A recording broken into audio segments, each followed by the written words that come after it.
morning students. Let us start with the topic functions. But today's topic is very important and it is super interesting topic. मैं हमेशा एक ही बात कहती हूँ कि मैथमेटिक्स की अगर कहीं रूट्स हैं तो set relation and function topic में है. अगर ये टॉपिक हमें ग्राफिकली अप्रोच से हम उठा लें तो ये हमें पूरी कैलकुलस में बहुत ज्यादा सपोर्ट करने वाला है, जिससे वो क्वेश्चन जो 1 से 1.5 मिनट लगा के होंगे, अगर हम ग्राफिकली मैथमेटिक्स को करना सीख लेते हैं तो 25 से 35 सेकंड के बीच में आप पक्का कर पाओगे. ठीक है, तो कमिंग टू द टॉपिक, अगर आप सीबीएसई के लिहाज से देखते हैं तो 2017, 18, 19 में 6 मार्क्स का क्वेश्चन सीबीएसई ने फंक्शन टॉपिक में डाला. पर अब जो हाल ही में रिसेंटली 2020 का क्वेश्चन हुआ है उसमें ये 4 मार्क्स का आया, तो expecting the same process in 2021. ठीक है, और अगर जे मेंस के लिहाज से देखेंगे तो एक क्वेश्चन पक्का आपका फंक्शन में आता है. वीआईटीईई टेस्ट में या बिटसेट के टेस्ट में 2 से 3 क्वेश्चंस आपके हमेशा फंक्शन टॉपिक में से निकलते हैं. ऐसे ही अगर आप एनडीए को अप्रोच करते हो तो 3 से लेके 5 क्वेश्चन फंक्शन टॉपिक के आएंगे. Apart from this, apart from the marks, let us start with the topic. ठीक है, जैसे मैंने आपको बताया फंक्शन एक ऑपरेटर की तरह है. It is just a operator, जैसे mixie, blender, it's like blender. यहां पे जो हम डाल रहे हैं that is mango plus milk plus sugar. ठीक है, मतलब जो भी इनपुट डाली जा रही है ब्लेंडर में डाल के आउटपुट क्या आई, mango shake. This is output. बेटा जो हम चीजें डाल रहे हैं इसको आप प्री इमेज भी कह सकते हो, और जो आउटपुट आ रहा है उसको आप इमेज भी कह रहे हो. ठीक है, या हम मैथमेटिकल लैंग्वेज में इस तरीके से सीखेंगे, फंक्शन एक रूल की तरह है, एक ऐसा रूल जो 2 नॉन एम्प्टी सेट्स को आपस में कनेक्ट करता है. For example, if I take fx is equal to x square, f is a function from a to b. अगर मैं वैल्यू 1 डालना चाहती हूँ, ये f फंक्शन के बारे में है, अगर मैं 1 डालूं 1 का स्क्वायर 1 आ जाए, अगर मैं 2 डालूं 2 का स्क्वायर 4 आ जाए, अगर 3 डालूं तो 9, 16, 25, 36 कुछ भी मान लीजिए कुछ एलिमेंट्स हैं. तो ये वाला सेट, इसको इट इज डोमेन. और अगर आप देखेंगे रिलेटेड मेंबर्स, अगर आप इनकी बात करेंगे तो ये रेंज है. और अगर ये सारा सेट देखेंगे तो that is codomain which is equal to 1, 4, 9, 16, 25, 36 and only related element elemental set 1, 4, 9, क्योंकि इसी ये ही एलिमेंट्स हैं जो यहाँ पे कनेक्टेड है, इसको रेंज कहेंगे. This is domain 1, 2, 3. I repeat, जो एलिमेंट्स में डाल रही हूं दैट इज डोमेन, और जो आउटकम आ रहे हैं दैट इज रेंज. जबकि ये टोटल सेट है वो कोडोमेन का है, और जो रेंज है that is always contained in codomain. मतलब it can be equal to codomain और it is contained in codomain. ठीक है, जरूरी बात ये है फंक्शन की 2 खास बातें, 2 इनलीगल्स को समझना. मैं आपको बता रही हूं, जैसे मान लीजिए इस तरफ ये एक सेट है ए, एक सेट है बी. मैं आपको ये बताना चाहूंगी, एक इनपुट के 2 आउटपुट कभी नहीं हो सकते. जैसे मैं कहूं कि राम ही क्लास में फर्स्ट भी आ गया, सेकंड भी आ गया, ऐसा नहीं हो सकता बेटा. Then it is not a function. Again हम ऐसा भी एक और चीज का ध्यान रखेंगे, अगर यहाँ पे कुछ elements not related to a है then it is not a function, it is relation. ठीक है, तो 2 बातें बहुत जरूरी कंसिडर करनी है. पहली बात, एक इनपुट के कभी भी 2 आउटपुट ना आए, एक बात. दूसरी बात, कभी भी यहाँ पे मेंबर्स नॉट रिलेटेड ना रहे.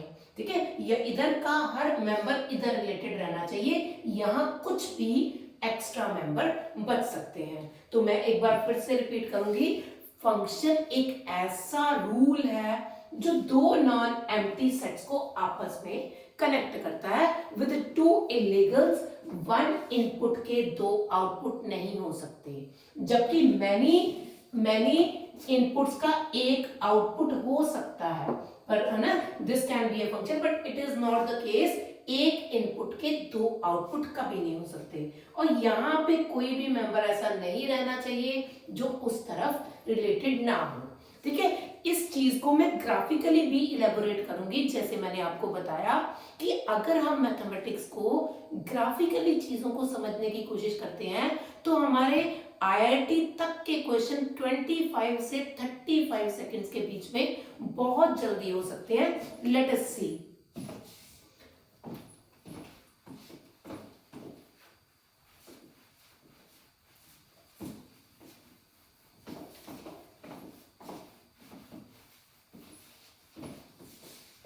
अब हम डिफरेंट फंक्शंस को चेक करेंगे कि क्या कि वो फंक्शन है या नहीं है।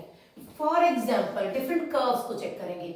मान लीजिए f x is equal to x square, कोई भी कर्व है, जो मैं टेस्ट लगा रही हूं इसका नाम है vertical line test. This is vertical line test, ठीक है बेटा। जैसे y is equal to x square है, हम सबको पता है कि ये एक पैराबोला है। मैं बेटा वो ही कर्व्स ले रही हूँ जो सब बच्चों ने देख रखी हैं, सब बच्चों को पता है। y is equal to x square या f x is equal to x square. बेटू हम क्या करेंगे, एक वर्टिकल लाइन ड्रॉ करेंगे।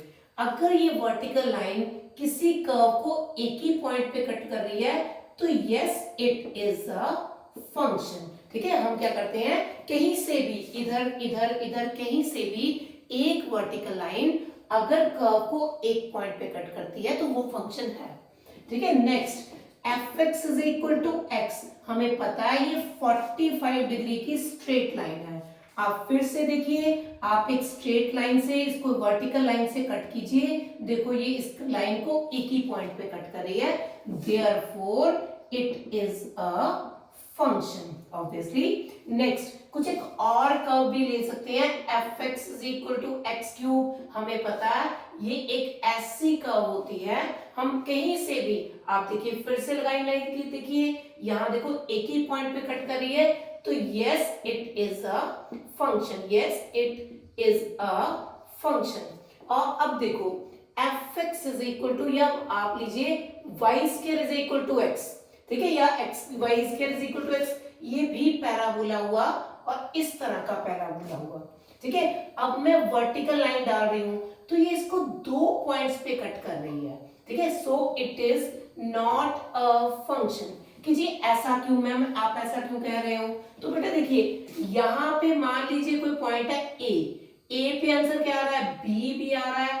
यहां देखो मान लो ये बी है, और इधर देखो मान लो ये आंसर क्या है माइनस बी, तो ए के कॉरेस्पॉन्डिंग दो आंसर्स आ रहे हैं बी और माइनस बी, तो नॉट ए फंक्शन। जैसे मैंने आपको बता दिया ऐसा नहीं हो सकता कि ए के दो आंसर्स आए बी और माइनस बी, ठीक है। तो इससे हमने ग्राफिकली चीजों को समझा। एक वर्टिकल लाइन टेस्ट से ग्राफ बना के हम एक वर्टिकल लाइन ड्रॉ करते हैं, अगर वो कर्व को एक पॉइंट पे कट करती है तो वो हाँ एक फंक्शन है, अदरवाइज नहीं फंक्शन, ठीक है। Coming to my next topic, अब जो मेरा नेक्स्ट टॉपिक रहेगा वो है रिप्रेजेंटेशन ऑफ ए फंक्शन।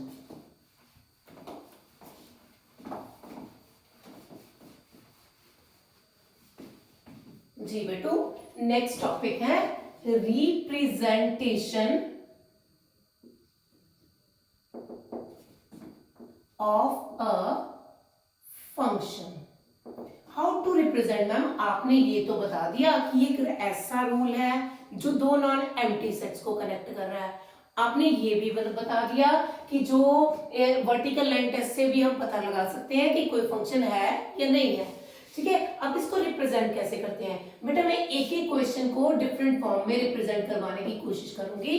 सबसे पहले रिप्रेजेंटेशन की फॉर्म है टेबुलर फॉर्म, ठीक है। टेबुलर फॉर्म, टेबुलर फॉर्म एक टेबल बनाना, जैसे यहां पे x, यहां पे एफ एक्स, आप 1 डाल रहे हो 1 स्क्वायर 1, 2 डाल रहे हो 4, 3 डाल रहे हो 9, 4 डाल रहे हो 16, जब भी डाटा को टेबल की फॉर्म में किया जाता है तो उसको बोलते हैं tabular form. Second is arrow diagram. Arrow diagram, बेटा हम एरो डायग्राम भी मैं ऑलरेडी आपको बता चुकी हूँ, ठीक है। जैसे 1 डालूं तो आंसर 1, 2 डालूं तो 4, 3 डालूं तो 9, 4 डालूं तो 16। इस तरीके से जब हम एरो से चीजों को रिप्रेजेंट करते हैं, this is known as arrow diagram, ठीक है। And third is roster form, ठीक है। रोस्टर फॉर्म में अगर आप फंक्शन में 1 के साथ 1, 2 के साथ 4, 3 के साथ 9, 4 के साथ 16 लिखते हो, this is known as roster form. उसके बाद है ग्राफिकल मेथड, ठीक है। ग्राफिकल मेथड में आपको हमने fx is equal to x square अभी ड्रॉ करके दिखाया, fx is equal to x square, इस तरीके से ग्राफिकल फॉर्म। बेटा ये पक्की बात है कि कोई जेई, कोई आईआईटी, कोई स्कूल बोर्ड्स आपको ये नहीं कहेगा कि लाओ दिखाओ रिप्रेजेंट कैसे फंक्शन को करते हैं। पर अगर आप चाहते हैं कि मैथमेटिक्स आपके पेट से निकल निकल के आए तो आपको चीजों को बहुत अच्छे से अंडरस्टैंड करना है। तो मैंने इसकी रिप्रेजेंटेशन में बताया, सबसे पहले टेबुलर फॉर्म, अगर डेटा टेबल की फॉर्म में लिखा जाता है तो उसको कहते हैं टेबुलर फॉर्म। एरो डायग्राम, जब हम दो डिफरेंट सेट्स को एक एरोस की मदद से एलिमेंट्स को कनेक्ट करके दिखाती है, that is known as arrow diagram, ठीक है। रोस्टर फॉर्म, ऐसा सेट में ऐसा लिखना is called roster form. Graphically method, जब आप किसी कर्व को ड्रॉ करते हो, that is known as graphical method, ठीक है। अभी हमने फंक्शन कर लिया और उसकी डिफरेंट रिप्रेजेंटेशन कर ली। अब जो मैं नेक्स्ट टॉपिक करवाने वाली हूं, यहां से हमारा चैप्टर एक तरह से स्टार्ट होगा, ठीक है। Next topic is classification of functions. तो इस टॉपिक को बहुत अच्छे से अंडरस्टैंड करना है। I take by examples also, तो आपने इसको देखना है। जो टॉपिक है classification of function, how to classify a function, ठीक है बेटा। फंक्शन, बेटे इस फंक्शन टॉपिक में मैं और भी बहुत सारी चीजें जो आप +1 में करे हुए हो उनको भी दोबारा से चीजों को इलेबोरेट करूंगी, ताकि आपका मैथमेटिकली विजन बहुत अच्छा हो सके। जितना बढ़िया विजन, उतनी क्विक अप्रोच और उतनी प्रोबेबिलिटी क्वेश्चन को सॉल्व करने की और जल्दी सॉल्व करने की बनती है, ठीक है बेटा। देखो क्लासिफिकेशन ऑफ फंक्शन में मेरे पास पुत्र दो तरह के फंक्शंस होते हैं। First is algebraic function and second is transcendental function. जो अलजेब्राइक फंक्शन है इसकी फर्दर डिविजन्स हैं। सबसे पहले है मोनोमियल फंक्शन, सेकंड है पॉलिनोमियल फंक्शन, थर्ड है रैशनल फंक्शन, फोर्थ है irrational function, fifth and the most important and super interesting piecewise function. इसमें है मॉडुलस फंक्शन और है ग्रेटेस्ट इंटीजर फंक्शन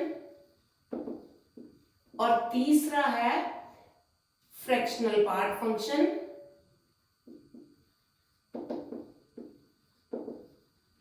और चौथा है सिग्नम फंक्शन, ठीक है। और ट्रांसेंडेंटल में ट्रिगोनोमेट्रिकल फंक्शन, एक्सपोनेंशियल फंक्शन और लॉगरिथमिक फंक्शन, ठीक है। मैं बारी बारी से ये फंक्शंस उठाऊंगी और आपको एक्सप्लेन करके दूंगी। तो I am starting with the algebraic function, जिसमें सबसे पहला है मोनोमियल फंक्शन, ठीक है। ये तो बहुत छोटे होते से हमने पढ़ा हुआ है। Monomial having only one term, जिसमें एक ही टर्म हो, f x is equal to x square या एक्स क्यूब या 2x³ वट जिसमें एक टर्म हो, that is known as a monomial function. Next is polynomial function. Having more than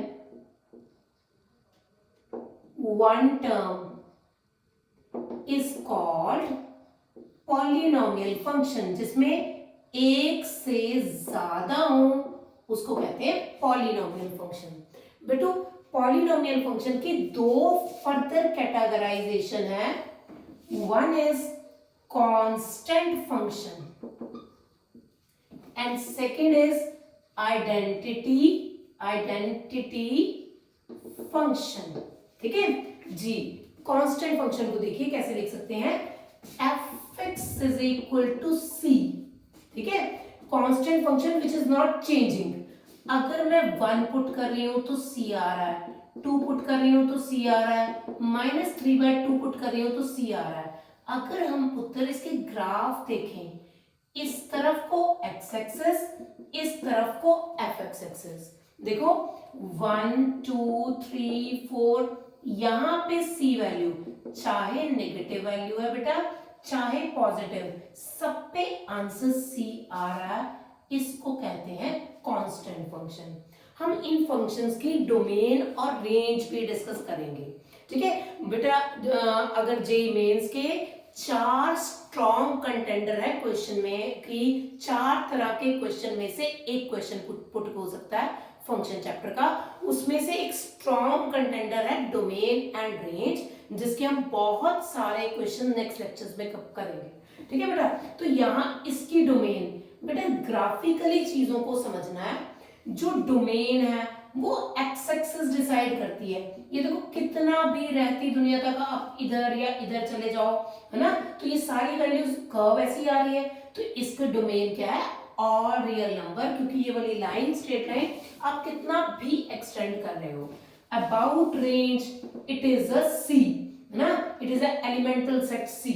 मतलब जो भी मर्जी वैल्यू डाल रहे हो, कोई भी रियल नंबर वैल्यू डाला जा रहा है, पर आंसर तो हमेशा कांस्टेंट CE आ रहा है. तो it means domain is real number and range is equal to elemental set C. ठीक है, coming to the next topic, identity function. बेटा ये fx is equal to x type का है. मतलब अगर मैं 1 पुट कर रही हूं तो वो आंसर 1 आ रहा है, 2 पुट कर रही हूं तो आंसर 2 आ रहा है, -1 पुट कर रही हूं तो -1, -2 पुट कर रही हूं तो -2 आ रहा है. तो देखिएगा, अब देखो ये ऐसी 45 डिग्री की लाइन है. 1 पे आंसर 1, 2 पे 2, ऐसा 2 पे 2, 3 पे 3, इस तरीके से. तो ये -1 पे -1, इस तरीके से ये fx is equal to x function है.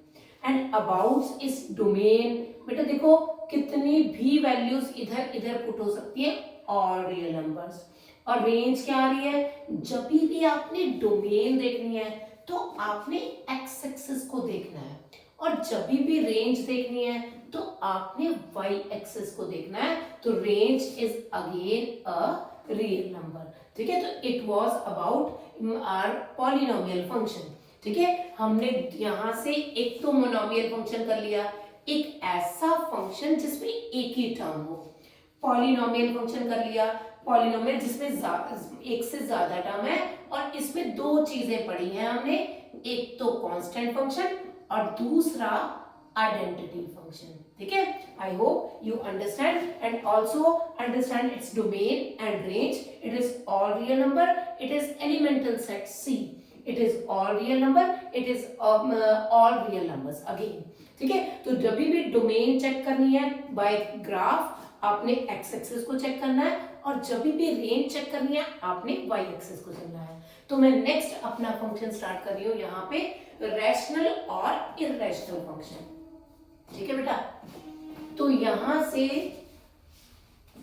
इसको उठाएं और आगे चलें.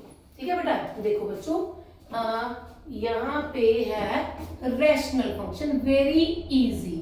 ठीक है, एक ऐसा फंक्शन जो fx ओवर gx की फॉर्म में हो, और gx should not be equal to 0, मतलब कुछ भी होए डिनोमिनेटर 0 ना होए, क्योंकि अगर डिनोमिनेटर 0 हो गया तो ये इन्फिनिटी पे पहुंच जाएगा, ठीक है। सो इट इज इन्फिनिटी पे तो हमें पता है कि कोई पहुंच नहीं सकता, सो gx must not be equal to 0. Sorry, irrational function. Coming to the next point, irrational function. बेटा जिसमें having more than one term and irrational या irrational powers, है ना, मतलब irrational ऐसा टू irrational powers नहीं, irrational आप ऐसा कह सकते हैं having more than one term, जैसे x plus 1 और and non-integral powers, excuse me, non-integral powers 3/2, 1/7, 2x plus 1 whole raised to power 7/8, इस तरह के फंक्शन को कहते हैं irrational function, ठीक है बेटा। तो हमने अभी रैशनल भी कर लिया और इरेशनल भी कर लिया। अब मैं सबसे खास टॉपिक पे आ रही हूं, which is piecewise function, which is piecewise। और मैं बार बार एक ही बात कहूंगी, कोई भी बच्चा जो आईआईटी या जेईई मेंस एस्पिरेंट है उसको ये टॉपिक, ये फंक्शंस बहुत अच्छे से इनके बारे में इंफॉर्मेशन लेके जानी है, क्योंकि जिस बच्चे को ये फंक्शंस नहीं आते उसका कभी कोई कंपटीशन क्लियर नहीं हो पाएगा, ठीक है। तो मैं स्टार्ट कर रही हूं मॉडुलस फंक्शन के साथ और बहुत ही अच्छे क्वेश्चंस के साथ हम इसको इलेबोरेट करेंगे। Let us see the topic, ठीक है। सबसे पहले है मॉडुलस फंक्शन, ठीक है। इसको ऐसा लिखते हैं बेटा, fx is equal to mod x। पुत्र जी इसके दो आंसर्स हैं, positive x if x is greater than equal to 0, negative x if x is less than 0, ठीक है। तो ये मॉड x, अगर हम इसको ग्राफिकली देखें बेटा, it is a V shape curve at origin. I repeat, it is a V shape curve at origin. यहां पे 1 2 3 4 -1 -2 -3 -4, देखिए वो लोग क्या बोल रहा है, जब जब x 0 से बड़ा हो तो इसका आंसर x आएगा, और जब जब 0 से कम हो इसका आंसर -x आएगा, ठीक है। मैंने बताया modulus function fx is equal to mod x, जिसके दो आंसर्स हैं बेटा, y is equal to x and y is equal to -x। बेटा अगर आप इसको x -1 देखना चाहो इस मॉडुलस फंक्शन को, तो इसका क्या है, ये 1 पे v शेप कर्व बन रही है, जो कर्व है that is shifted to 1, the curve is shifted to 1, मतलब यहाँ पे ये 1 से v शेप कर्व बन रही है। इसका आंसर पॉजिटिव x -1 और इसका आंसर नेगेटिव x -1 हो जाएगा, ठीक है बेटा। अगर मैं इसकी डोमेन की बात करूं तो देखो बेटा, रहती दुनिया तक डोमेन -इन्फिनिटी से इन्फिनिटी और रियल नंबर्स, और अगर इसकी रेंज की बात करूं तो देखो बेटा, आपने y एक्सिस को देखना है, डोमेन के लिए x एक्सिस और रेंज के लिए y एक्सिस। देखो क्योंकि इसकी रेंज सिर्फ 0 से इन्फिनिटी है ना, तो it will be 0 to infinity. आप लिख सकते हो 0 से इन्फिनिटी, सिर्फ पॉजिटिव आंसर्स आ रहे हैं, कहीं भी आंसर्स नेगेटिव नहीं आ रहे। बेटा इस फंक्शन को समझना बहुत ज्यादा इंपॉर्टेंट है। मैं इसके बारे में एक और बात करूं, इसके बारे में कुछ क्वेश्चंस उठाने की कोशिश करूंगी। बेटा जैसे mod x is less than equal to 2 है, ये कुछ जो ये इस तरह के क्वेश्चन है, हमें डोमेन रेंज में और कई कैलकुलस के आगे टॉपिक्स में भी हेल्प करेंगे। जैसे नेक्स्ट टॉपिक जो कैलकुलस का रहता है वो कॉन्टिन्यूटी एंड डिफरेंशिएबिलिटी है बेटा। अगर आपको ग्राफिकली चीजें पता है, अगर आप बिना पेन उठाए कर्व को ड्रॉ कर सकते हैं, तो आप सीधे ही लिख सकते हैं कि ये फंक्शन जो है वो कॉन्टिन्यूस है, जबकि कॉन्टिन्यूटी की एक प्रॉपर अपनी डेफिनेशन है, पर चीजें अगर ग्राफिकली आती हैं तो आप डायरेक्ट भी ये कह सकते हैं, ठीक है बेटा। और एक है है डिफरेंशियबिलिटी। डेरिवेटिव का कुछ पोर्शन हमने +1 में कर रखा है। डिफरेंशियबिलिटी के लिए भी हम वर्बल देख सकते हैं। अगर बेटा कहीं पे भी शार्प एज आती है, आई वॉन्ट टू रिपीट, कहीं पे भी शार्प एज आती है तो फंक्शन डिफरेंशिएबल नहीं है। अगर मैं इस कर्व की बात करूं तो ये हर जगह पे डिफरेंशिएबल है except at x is equal to 0, क्योंकि यहां पे एक शार्प एज आ रही है। जो चीजें मैं बोल रही हूं इसका असली ज्ञान तुम्हें बेटा कॉन्टिन्यूटी और डिफरेंशिएबिलिटी के टाइम ही पता लगेगा, पर अगर मैं अभी से चीजें बता के चलूंगी तो तुम्हें सपोर्ट रहेगी और तुम्हें लगेगा कि ये चीजें हाँ हाँ हमें आती हैं। ठीक है बेटा, जैसे अगर मैं इस कर्व की बात करूं तो क्योंकि मैं बिना पेन उठाए इस कर्व को ड्रॉ कर सकती हूँ, तो हाँ ये कॉन्टिन्यूस है। और क्योंकि 1 पॉइंट पे शार्प एज आ रही है तो it is not differentiable at x is equal to 1। Don't worry, will discuss in the next lectures. Okay, अभी मैं कुछ एक खास बातें, कुछ खास पैटर्न सिखाना चाहूंगी जो आपने ऑलरेडी करा हुआ है, पर मैं उसमें कुछ चीजें शॉर्टकट करना चाहूंगी। ठीक है, कभी भी modulus x is less than 2 हो तो बेटा इस तरह के क्वेश्चन का जो फॉर्मल मेथड रहता है वो ये रहता है कि हम स्क्वायरिंग कर देते हैं, लेफ्ट बाई साइड पे ले आते हैं, a minus b a plus b ले आते हैं और a minus b a plus b. जी बेटा, और फिर क्या करते हैं, यहाँ पे वेवी कर्व ड्रॉ करने की कोशिश करते हैं। एक पॉइंट आ गया -2, एक पॉइंट आ गया 2, उसको नंबर लाइन पे ड्रॉ कर देते हैं। फिर यहाँ पे पॉजिटिव, यहाँ पे नेगेटिव और यहाँ पे पॉजिटिव ढूंढते हैं। ठीक है, फिर क्योंकि आंसर अल्टीमेटली लेस देन 0 चाहिए, लेस देन 0 का क्या मतलब है, नेगेटिव चाहिए, तो हम क्या करेंगे, नेगेटिव वाला साइड बिलोंग्स टू -2 से 2 लिख लेंगे। ठीक है, मैं रिपीट करती हूं, जल्दी जल्दी तो नहीं हो गया कहीं। देखो, mod x is less than 2 है, x square less than 2 square, इसको इधर लाके a minus b a plus b less than 0, wavy curve पे मैंने ड्रॉ करा -2 और 2, x बिलोंग्स टू, क्योंकि मुझे नेगेटिव चाहिए तो -2 और 2। और दूसरा, अगर mod x greater than equal to 2 होता तो फिर भी यही x माइनस 2 सेम यही कर्व बन जाता, और क्योंकि मुझे x minus 2 x plus 2 greater than equal to 0 चाहिए था, फिर मैं क्या कहती, क्योंकि ग्रेटर देन 0 पॉजिटिव वाला, तो यहाँ कर्व से दिख रहा है minus x belongs to minus infinity to -2 union 2 से इंफिनिटी, है ना, क्लोज इंटरवल रखते हैं क्योंकि यहाँ पे इक्वालिटी है। ठीक है बेटा, तो इस तरीके से हम क्वेश्चन को सॉल्व कर सकते थे, पर मैं नहीं चाहूंगी कि आप क्वेश्चंस को के लिए आपको पेन भी उठाना पड़े। ठीक है, इस क्लासेस में सब बच्चे इंटेलिजेंट जाएंगे, है ना, हम तब सक्सेसफुल हो सकते हैं अगर उनसे कम टाइम में लॉजिकली क्वेश्चंस को उठाएं। ठीक है, मैं ये नहीं चाहती कि तुम्हें बहुत सारे फॉर्मूले रिपीट कर रट्टे लगवाऊं, आप लॉजिकली डेवलप हो। ठीक है, फॉर्मूलों को लर्न करने की कोई बात नहीं, आप इस चीज को ऐसा दिखे, ये नंबर लाइन है, जैसे मॉड x लेस देन 2 हो या ग्रेटर देन 2 हो, आपको पता है -2 और 2 आएगा।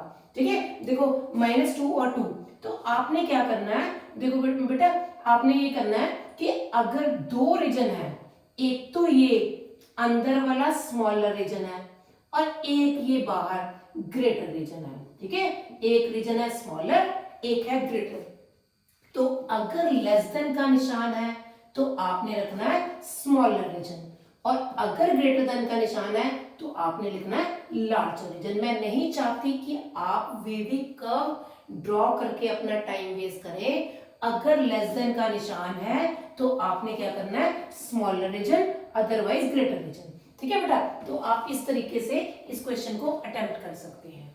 ठीक, या फिर मैं थोड़ा और इलेबोरेट करना चाहूंगी, यहां पे अगर x minus 2 less than equal to 3 हो, कोई भी और अनदर क्वेश्चन जो वर्बली किस तरीके से आप सॉल्व करेंगे, जैसे मैंने अभी आपको ग्राफिकली समझाया, x माइनस 1 का ओरिजिन 1 है, ये 1 से V शेप कर्व बनती है, ऐसे अगर मैं इसको सोचूं तो ये 2 पे इसका ओरिजिन है, फिर मैंने क्या करना है 3 यूनिट इधर और 3 यूनिट इधर। बेटा जब मैं 3 यूनिट इधर करूंगी 2 + 3 5, तो ये 5 पे पहुंच जाएगा, और अगर मैं 3 यूनिट इधर करूंगी तो ये -1 पे पहुंच जाएगा। ठीक है, मैं बहुत वर्बली चीजों को समझा रही हूँ, ये आपका बहुत फायदा मिल सकता है, आप प्लीज चीजों को ध्यान से समझें।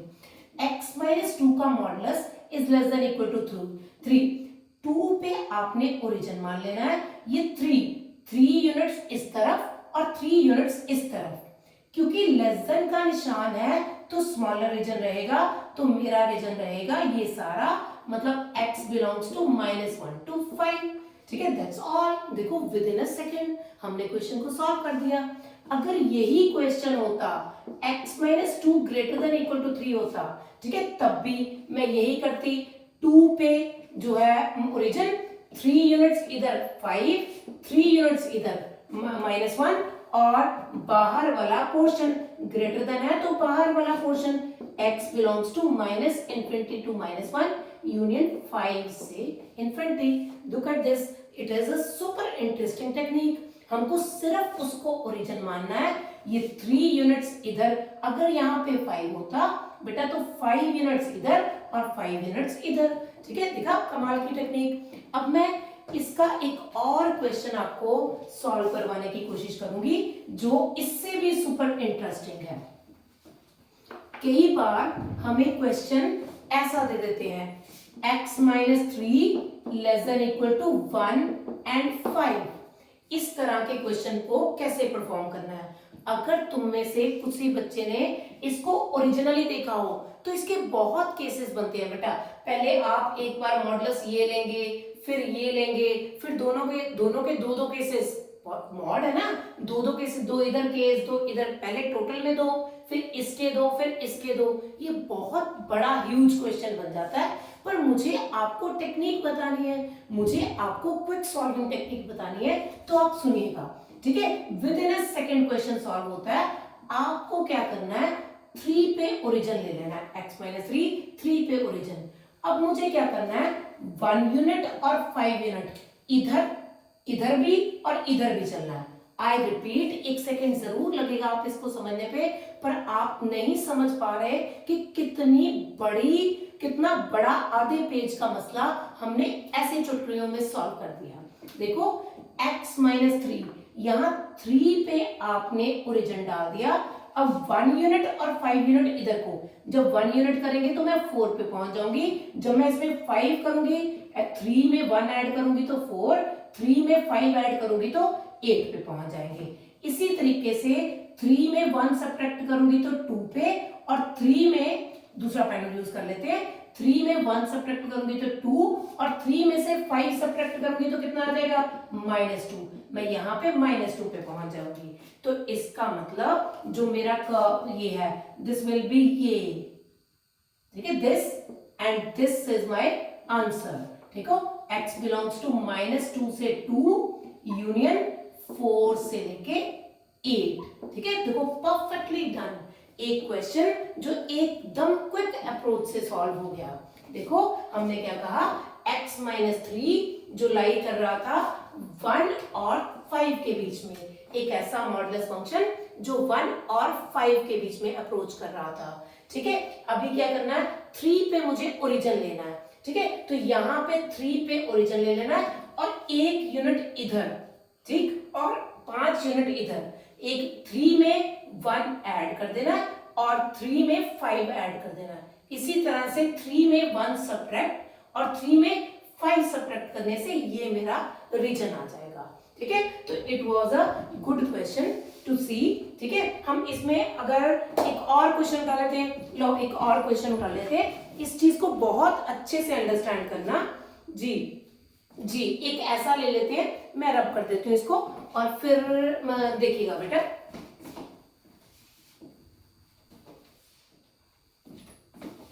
जी बटू, अगर आप एक question x + 1 is less than 2 and 7, अब देखो x + 1 है, इट इज x + 1, तो आप ओरिजिन किस पे आएगा, -1 पे। अब -1 से 2 यूनिट उधर, कितना आ जाएगा 1, -1 में 2 और 7 प्लस करना है, -1 में 2 ऐड करूंगी तो 1, -1 में 7 ऐड करूंगी तो मैं 6 पे पहुंच जाऊंगी, 1 से 6। अभी -1 में से 2 सब्ट्रैक्ट करना है तो कितना आ जाएगा -3, और -1 में से 7 सब्ट्रैक्ट करना है तो इट विल बी -8। ठीक है, आप समझ पाए? आप दोबारा प्लीज इसको देखिए, ये एक सुपर शॉर्टकट है। -1 पे देखिएगा, -1, ये इसको ओरिजिन -1 ले लिया, इसको 2 यूनिट और 7 यूनिट इस तरफ, इसमें 2 ऐड करके और इसमें 7 ऐड करके मैं यहां पे आ गई। एक तो ये वाला रीजन आ गया, और सेकेंडली इसी में 2 यूनिट्स और 7 यूनिट माइनस करने हैं। सो आंसर आएगा -8 टू -3 यूनियन 1 से 6। देखो कितना क्विक था और कितना इजी था। ठीक है बेटा, अब जो नेक्स्ट है, अच्छा अभी अब मैं एक बार इलेबोरेट करती हूँ, क्योंकि ये मॉडुलस फंक्शन मॉडुलस फंक्शन चल रहा है। इसके 2 आंसर्स होते हैं बेटा, एक पॉजिटिव x अगर x greater than equal to 0 हो, negative x if x is less than 0। ये एक वी शेप कर्व है जो ओरिजिन पे वी शेप कर्व बनाती है। जभी जभी x का आंसर पॉजिटिव है तो y is equal to x और y is equal to -x।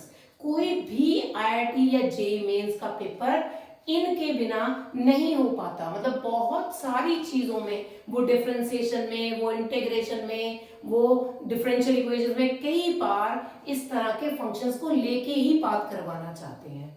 ठीक है बेटा, तो ये सुपर टेक्निक्स मैंने आपको बता दी, डोमेन बता दी, रेंज बता दी, और क्वेश्चंस को कैसे सॉल्व करना है वो ऑलरेडी बता दिया। ठीक है, अब जो मेरा नेक्स्ट है that is greatest integer function.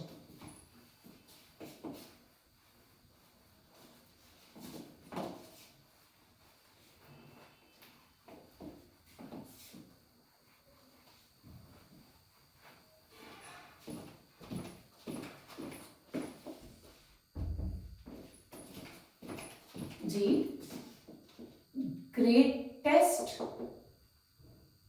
Integer function, बेटा इसको ऐसा लिखते हैं, ठीक है, स्क्वायर ब्रैकेट में। इसको फ्लोर फंक्शन भी कहते हैं। ठीक है, it is actually integer on left hand side. मैं तो सिर्फ तुम्हें ये समझाना चाहूंगी कि कहीं भी तुम ग्रेटेस्ट इंटीजर फंक्शन देखो तो तुम समझो कि तुम समझो कि इंटीजर आ गया, मतलब कोई भी पॉजिटिव या नेगेटिव इंटीजर आंसर आएगा। ठीक है, about its curve y is equal to greatest integer x की कर्व, अगर आप इसको सबसे पहले नंबर लाइन से समझने की कोशिश करिए, जैसे 0 1 2 3 -1 -2 -3, 0 और 1 के बीच में कोई मर्जी वैल्यू हो, 0.5 हो तब भी आंसर 0, 0.95 हो तब भी आंसर 0, और 0.85 हो तब भी आंसर 0। मतलब कोई भी वैल्यू जो 0 और 1 के बीच में है उसका आंसर 0 आ रहा है। ऐसे 2 और 3 के बीच में कोई मर्जी पॉइंट है, उस पे जो आंसर आ रहा है वो 2 आ रहा है ना, 2 ही आ रहा है। ठीक है बेटा, तो इस तरीके से कि जब मैं इसको ग्राफिकली प्रेजेंट करने की कोशिश करती हूँ, लाइक ये एक्स एक्सिस 0 1 2 3 4 5 6 -1 -2 -3 -4 1 2 3 4 1 2 3 4 5 fx, और इसी तरह से नीचे नेगेटिव। बेटा हमें इन फंक्शंस को ग्राफ देखना और उसको ढंग से समझना इज वेरी इंपॉर्टेंट।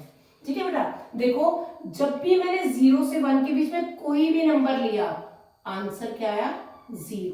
मैं ये ओपन स्फीयर डाल रही हूं क्योंकि 1 अगर मैं 1 पुट करूंगी तो उसका आंसर 1 आएगा, 0 नहीं आएगा। तो इस तरफ से ओपन स्फीयर, और 1 और 2 के बीच में पुट करती हूं तो 1, 2 और 3 के बीच में पुट कर रही हूं तो 2, 3 और 4 के बीच में 4, 4 और 5 के बीच में 4।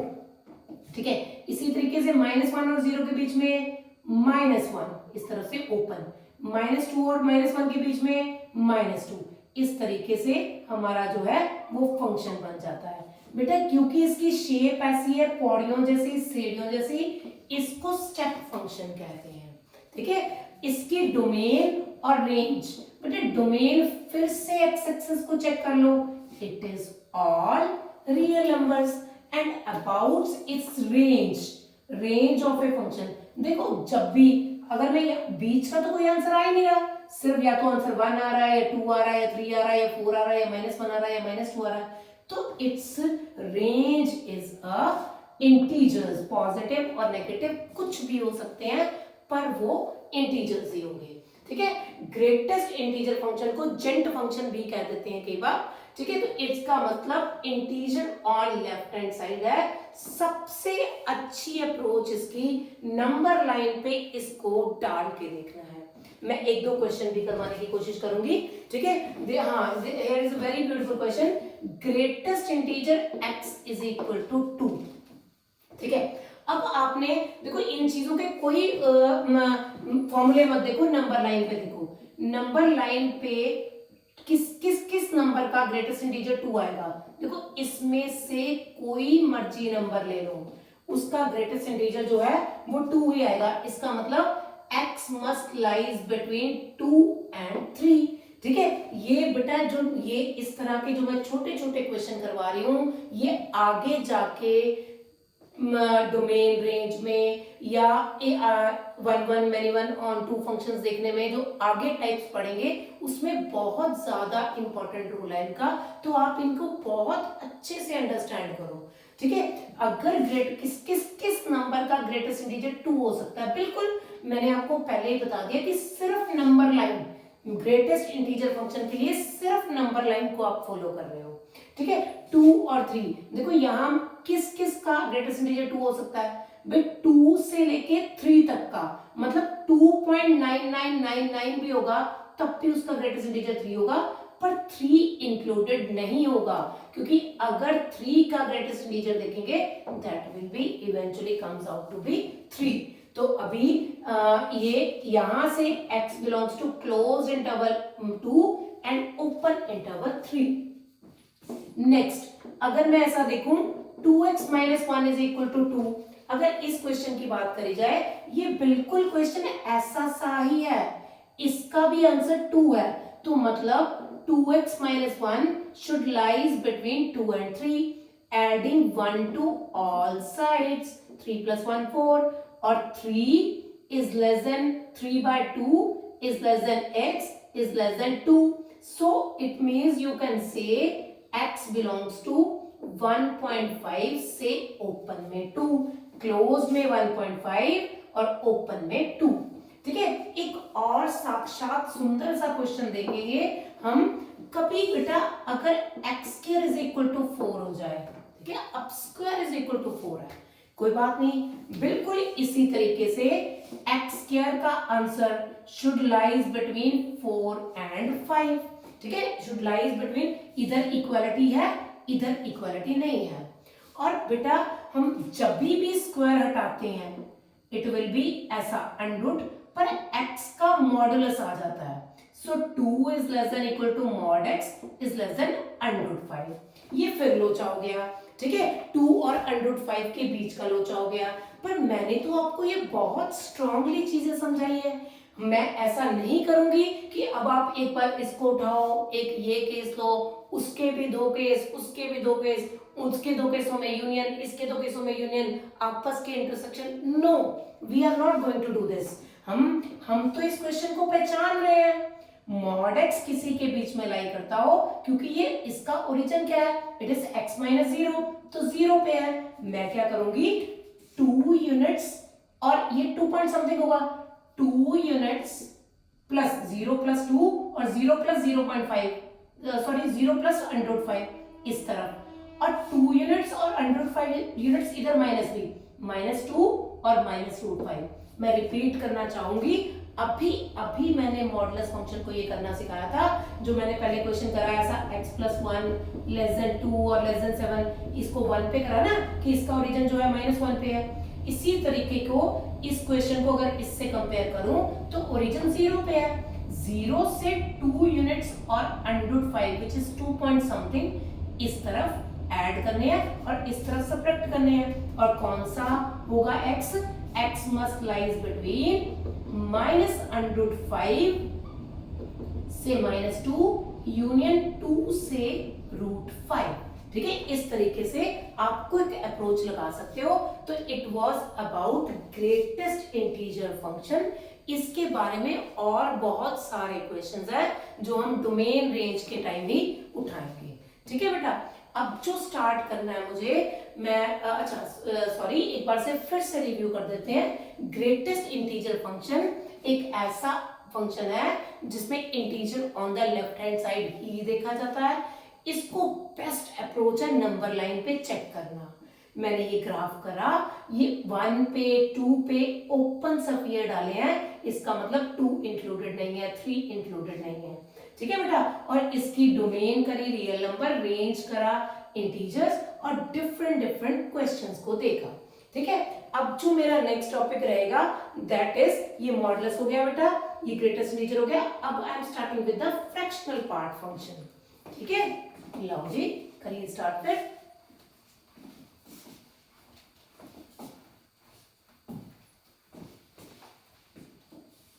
जी बेटू, नेक्स्ट है फ्रैक्शनल पार्ट फंक्शन। ठीक है, ये भी बहुत इंटरेस्टिंग है। इसको इस तरीके से लिखा जाता है, इसका जो फॉर्मूला है वो x minus greatest integer x है, x minus greatest integer x। ठीक है बेटा, फ्रैक्शनल पार्ट फंक्शन में आपको, आप समझो इसको ध्यान से, देखो एक तो कर्व देख लेते हैं। इसका जो ग्राफ है वो ऐसा, जो फ्रैक्शनल पार्ट फंक्शन, इसको ऐसा भी लिख दिया जाता है, fractional part of 2.75, then it will eventually comes to be 0.75। ठीक है, तो जो फ्रैक्शनल पार्ट है बेटा ये हमेशा 0 से 1 के बीच में है। इसका कर्व कुछ ऐसा रहता है, 1 2 3 4 -1 -2 -3, 1 से 2 1 2 से 3। ये देखो जितना भी रहती दुनिया तक कमाल फंक्शन, ये इस तरीके से ही रहती दुनिया तक बढ़ता जाता है। देखो ये सब पे मैंने ओपन सफियर डाला है क्योंकि 1 इंक्लूडेड नहीं है। जो आंसर है वो 0 और 1 के बीच में रहेगा। ठीक है बेटा, और हम देखो इसको, जैसे हम 2.75 है, इसको फॉर्मूले से देखो 2.75 minus greatest integer of 2.75 minus greatest integer, बेटा 2.75 के लेफ्ट हैंड साइड पे कौन पड़ा? 2, सो इवेंचुअली 0.75। अब देखो अगर नेक्स्ट मैं देखूं, अगर -2.75 हम चेक करते हैं, -2.75, it means -2.75 minus of 2.75, it is equal to -2.75। और नंबर लाइन पे मैंने बार बार कहा ग्रेटेस्ट इंटीजर की अप्रोच, सॉरी सिर्फ और सिर्फ नंबर लाइन पे देखनी है। -2.75, ये रहा -2, ये रहा -3, -2.75 की क्या है? -3, it will B minus of minus +3, so answer will be 0.25। इस तरीके से मैंने आपको एक पॉजिटिव और एक नेगेटिव नंबर का ग्रेटेस्ट इंटीजर फाइंड करना बताया, और ये बताया कि इसका आंसर हमेशा 0 से 1 के बीच में है। मैं एक चीज जरूर रिपीट करना चाहूंगी कि greatest integer, modulus function, signum function, या फिर क्या करा हमने, हाँ फ्रैक्शनल पार्ट फंक्शन, बहुत सारी किताबों ने बहुत सारी प्रॉपर्टीज दी हुई हैं। मुझे लगता नहीं कि उन प्रॉपर्टीज की लर्न करने की जरूरत है, और मुझे ये भी नहीं लगता कि कोई भी बच्चा जो आईआईटी के लिए प्रिपेयर होके जा रहा है वो इतने सारे फॉर्मूलों को दिमाग में रख पाएगा।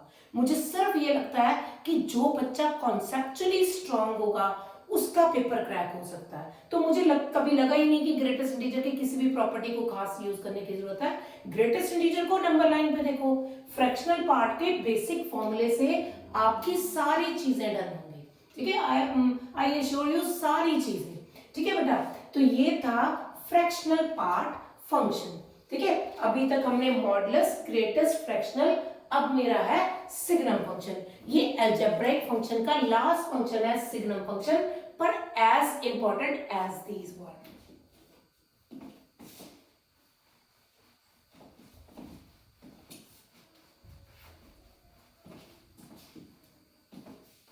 ठीक है, लो बेटा जी, सिग्नम फंक्शन, सिग्नम फंक्शन को एस जी एन एक्स भी लिखते हैं। इसकी डेफिनेशन है mod x over x where x is greater than equal to zero, और sorry where x is not equal to zero, zero where x is equal to zero. ठीक है, और बढ़िया बात, ये तो इसमें मॉडुलस यूज हो गया। मॉडुलस की तो पता है आपको, दो आंसर्स होते हैं, पॉजिटिव और negative, so I have to take both. अगर x ग्रेटर देन जीरो है तो positive x over x cut के 1, अगर x लेस देन जीरो है तो माइनस एक्स ओवर x, और इससे कट के -1, x is equal to zero. तो इसका मतलब सिग्नम के तीन आंसर्स हो सकते हैं, +1, -1 और 0। तो let us see the curve. ये कर्व ऐसी रहती है, इसकी जो ग्राफ है वो ऐसा रहता है, नॉट कर्व सॉरी, ये जीरो पे आंसर जीरो प्रोवाइड कर रहा है, और किसी भी पॉजिटिव वैल्यू पे, है ना, रहती दुनिया तक किसी भी पॉजिटिव वैल्यू पे इसका आंसर 1 आ रहा है, और किसी भी नेगेटिव वैल्यू पे इसका आंसर -1 आ रहा है। ठीक है, तो यहाँ पे हम फंक्शन को इसको ग्राफिकली देख सकते हैं सिग्नम फंक्शन को।